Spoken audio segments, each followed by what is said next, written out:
Good morning everyone. Hope you are in good health. My name is Tumiati from the English Literature Study Program, Faculty of Cultural Sciences, Malawarman University.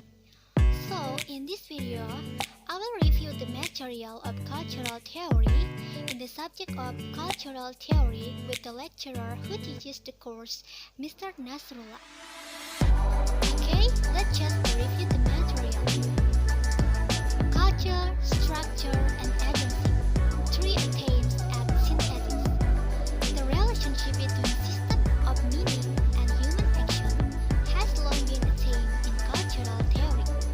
During the final decades of the 20th century, cultural theory became increasingly concerned with locating a middle ground between these opposing positions.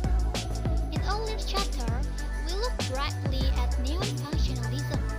One characteristic of this approach has been an effort to incorporate some of the insights of microsociology into a Peircean framework. More influential, however, have been three other efforts at bright building by Pierre Bourdieu, Anthony Giddens, and Norbert Elias. The first two of the scholars address themselves in explicit way to ongoing debates between micro and macro perspective during the period from the late 1960s centuries onward. Elias' major work was complicated much earlier than this, but was subsequently rediscovered and proposed as a potential solution to problem in social theory that were current several decades after it was developed.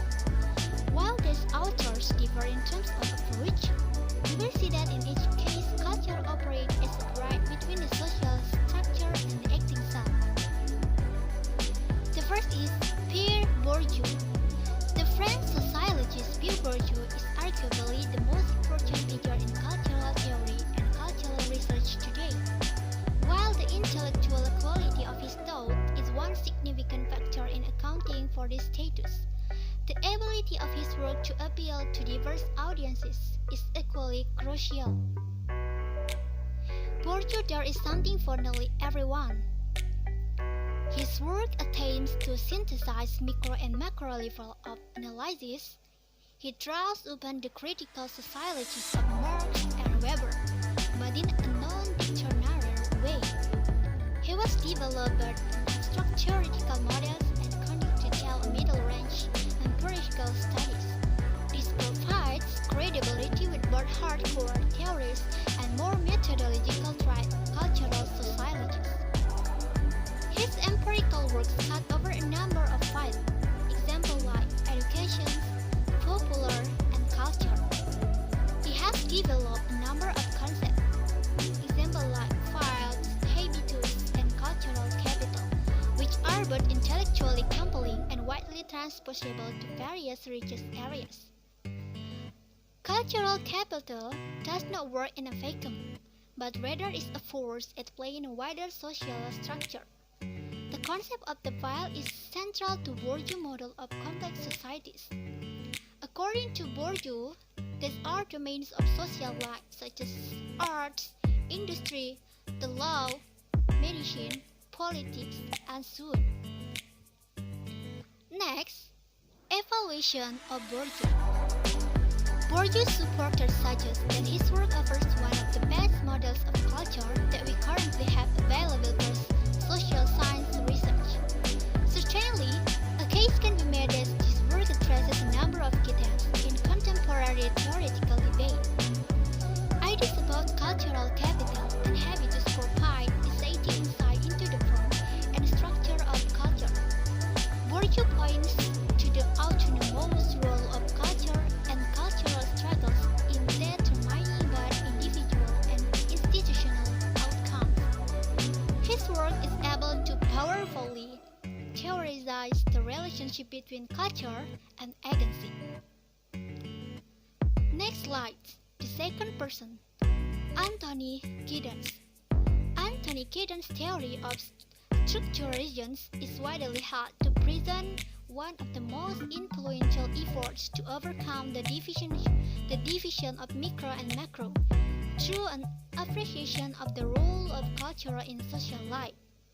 While Kidon does not make much of the word culture or even have an elaborate understanding of its composition and contents, his work places an emphasis on the role of interpretation and meaning system in human life.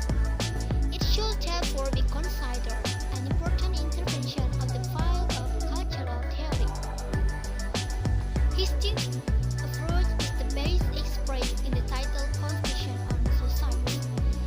Kidder suggests that action and structure models are equally flawed. He writes, if interpretive sociologies are founded, as ever, upon an imperialism of the subject, functionalism and structuralism propose an imperialism of the social subject. Modernity, self-identity, and risks. The overall picture here is a rather positive one of people actively making use of cultural resources in order to cultivate the self and attain some kind of self-actualization. For this reason, Giddens' position differs from that of critical theory, which tends to understand the self-centeredness of the modern individual as a symptom of a general malaise provoked by capitalism. And the last person that supports cultural structure as against three attempts at synthesis is Norbert Elias. Like Bourdieu and Giddens, Norbert Elias sees the self as a key tool for theorizing agency in cultural theory. His approach is historical and traces the way that the modern self has developed over the centuries. Elias sees a new sense of self emerging along with the sense change. He suggests that in the earlier period there was a less awareness of individuality and less sense of shame and embarrassment. In the later period, people became much more sensitive to the need to protect and politic its the borders, to separate up a civilized self from a spontaneous and animal self. It's part of this process they develop a capacity for higher level of self-restraint and self-control. Elias then suggests that personality and culture go hand in hand, with culture equipping us with a sense of self and our emotional life. Empirical work influenced by Bourdieu, Giddens, and Elias. While Bourdieu's theoretical work has yet to be wholeheartedly embraced, there can be little doubt that he has been the most successful of the three theories in sparking middle-range empirical inquiries into culture and society. Although research influenced by Bourdieu is divided, it might be thought as falling into the following camps. Studies of cultural conceptions. For the most part, findings in this area confirm the general thrust of Bourdieu's thinking. They show that taste is driven by social location, and that cultural consumption is a major dimension of contemporary stratification systems. For a review of this literature, see Bennett. The second is study of habitus. This area tends to be dominated by ethnographers, especially those influenced by symbolic interactions who are searching for newer, more high-powered theories than those developed in 1950 centuries and 1960 centuries. Bourdieu ideas about habitus have been adopted as a useful tool for understanding subcultures and the action patterns of their members. And the last is study of violence. The focus here tends to be on a struggle for the legitimacy of particular forms of culture or cultural capital within institutional or political settings.